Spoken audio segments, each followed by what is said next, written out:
ازيكم يا شباب، عاملين ايه؟ يا رب تكونوا بخير. اهلا وسهلا بحضراتكم جميعا وفيديو جديد من قناه احمد مدريدست. لو وصل لك الفيديو ما تنساش تشترك في القناه، ما تنساش تفعل زر الجرس، ما تنساش تضغط على اللايك الرايق بتاعك يا رايق. نسمي الله كده ونصلي على سيدنا النبي عليه افضل الصلاه والسلام، وبينا نخش في حلقتنا النهارده.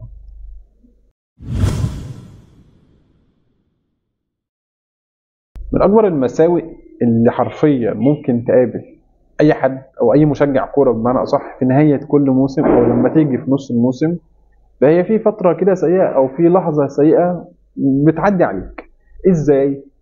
بتعدي عليك في انك بتطلع اخبار كتير او مصادر كتير بتاكد رحيل او اقتراب رحيل لاعب مفضل عندك في الفريق ومفتاح فريق في مهم جدا الفترات اللي فاتت ونكمل لحد وقتنا هذا، بسبب عروض تانية، بسبب اختلاف في وجهات النظر ما بين النادي وما بين اللاعب، مش متفقين مع بعض في العقود والكلام ده كله.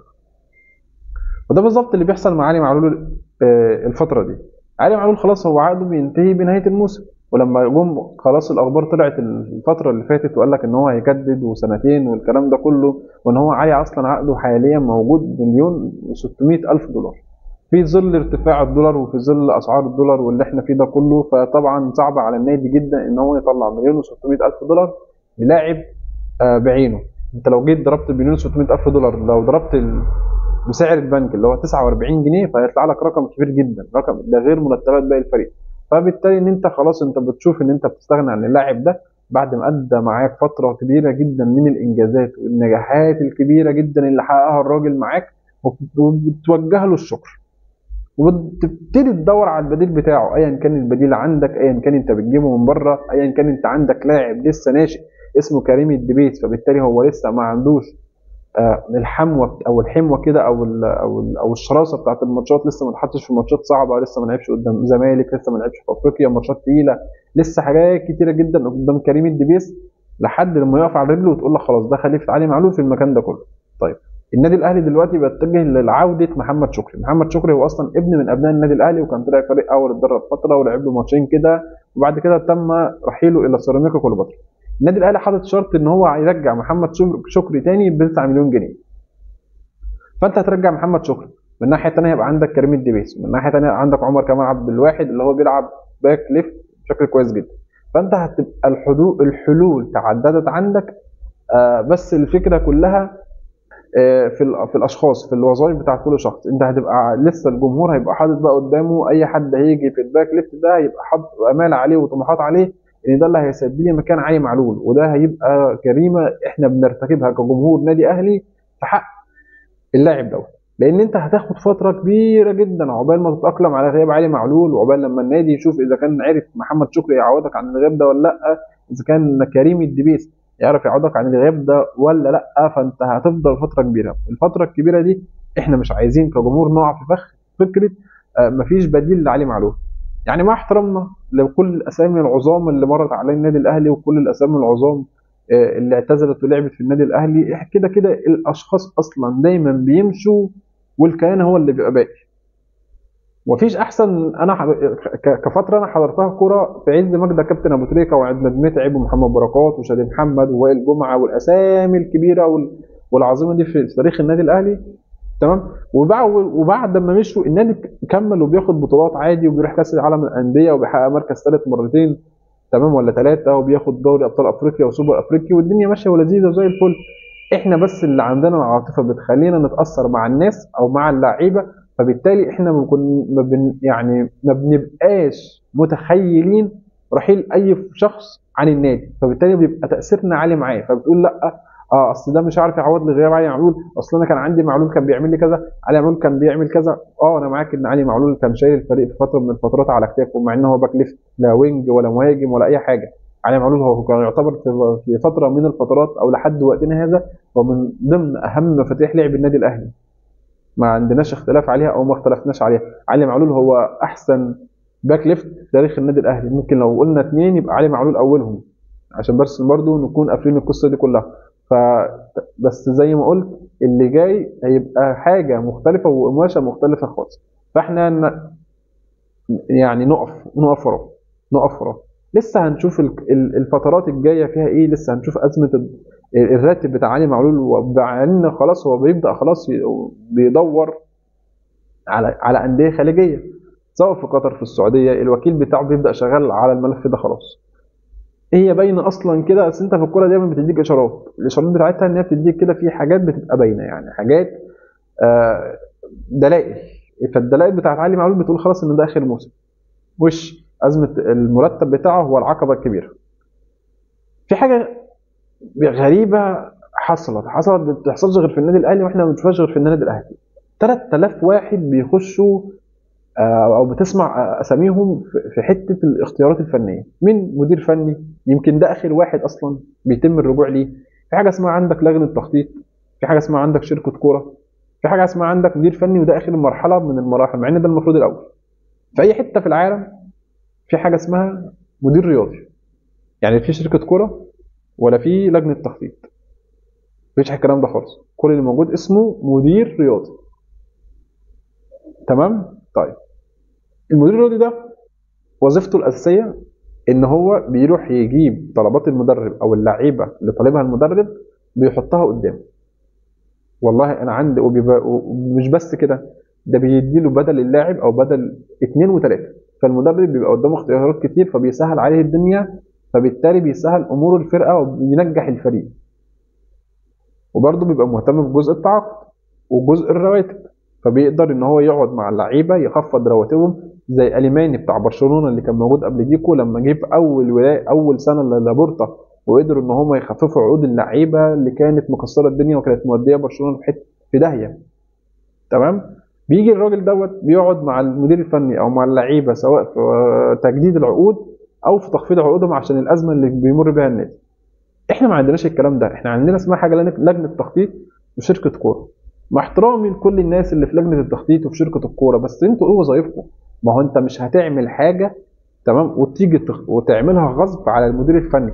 مش هيبقى المدير الفني عايز لك اللاعب فلان فتروح تجيب له لاعب علان، انت اسمك شركه كوره. طيب انا عايز حاجه اسمها مدير رياضي، مدير رياضي بالوظائف الرياضيه بتاعته اللي يلبي طلبات المدير الفني، والفرقه كلها تشتغل او النادي كله يشتغل، بحيث ان هو يوصل النادي لدرجه من بعيده. عايز فريق اسمه فريق الكشافه، زي ريال مدريد، زي كلافات اللي بيروح يجيب المواهب الشابه في العالم كله، بيحطها قدام بيريز كده على طبق من ذهب.